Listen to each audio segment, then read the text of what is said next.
दूसरों का भला करने से केवल लाभ ही मिलता है। यकीन ना हो तो भला को पलट कर लिख कर देख लीजिए, आपको लाभ मिल जाएगा। 94.3 माई एफएम से मैं हूं विनी आपके साथ, और चलो आज कुछ अच्छा सुनते हैं।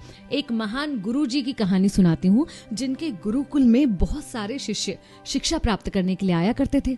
राजा महाराजाओं के बच्चों से लेकर साधारण लोगों के बच्चों तक हर कोई गुरुकुल में आता था शिक्षा प्राप्त करने के लिए, एक अच्छा इंसान बनने के लिए। अभी जो शिष्य गुरुकुल में थे, आज उनकी शिक्षा का आखिरी दिन था। सब बड़े उत्साहित थे, शिक्षा खत्म कर अपने अपने घर की ओर वो जाने वाले थे। इतने में गुरुजी ने सबको आवाज दी कि सब लोग यहाँ पर एकत्रित हो जाएं। भागकर सारे शिष्य वहां पर आ गए। गुरुजी ने कहा कि आज तुम लोग इस गुरुकुल से जाने वाले हो, और मैं चाहता हूं कि जाने से पहले तुम सब एक बाधा दौड़ का हिस्सा बनो। बाधा दौड़, जिसे हम और आप हर्डल रेस कहते हैं। तो सारे शिष्य बड़े उत्साहित हुए, सबने कहा बिल्कुल हम तैयार हैं बाधा दौड़ के लिए। गुरुजी ने कहा ये एक ऐसी बाधा दौड़ होगी जिसमें तुम लोगों को कूदना पड़ेगा, उछलना पड़ेगा, कहीं पानी में से गुजरना पड़ेगा, और अंत में आपको एक कठिन सुरंग भी मिलेगी।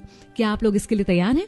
सारे शिष्यों ने हाँ में जवाब दिया और बाधा दौड़ शुरू हुई। सारे शिष्य लगभग साथ साथ चल रहे थे और उन्होंने सारी बाधाओं को पार कर लिया, और अब वो उस कठिन सुरंग तक पहुंच गए।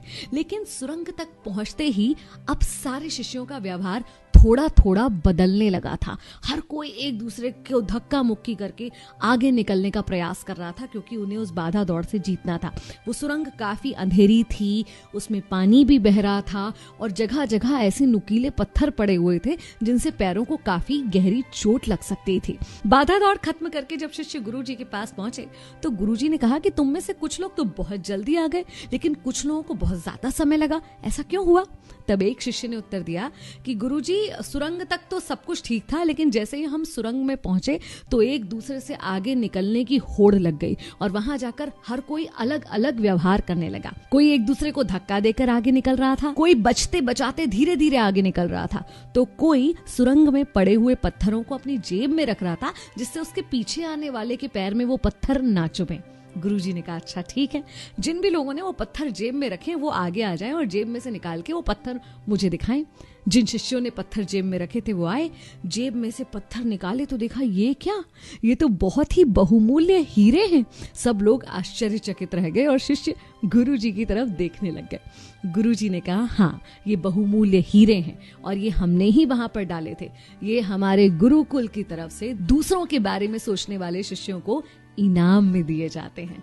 असल में ये जो बाधा दौड़ थी, ये जिंदगी की भाग दौड़ को दिखाती है, जहां भाग दौड़ में दौड़ तो सब रहे हैं, लेकिन व्यवहार सबका अलग अलग हो सकता है, और अंत में समृद्ध सिर्फ वही होता है जो इस भागम भाग में भी दूसरों के बारे में सोचता है। तो दूसरों का भला सोचना कभी मत भूलिए, और यकीन रखिए मैं अपनी कई कहानियों में ये बात आपको कह चुकी हूँ कि आपके अच्छे कर्म आपके पास लौट कर आते हैं। अगर आपने कभी कुछ अच्छा किया है या आपके साथ कुछ अच्छा हुआ है तो आपने इस चीज को महसूस भी किया होगा। तो अच्छा करने की राह से कभी मत डगमगाइए। 94.3 माई एफएम से मैं हूँ विनी। चलो आज कुछ अच्छा सुनते हैं।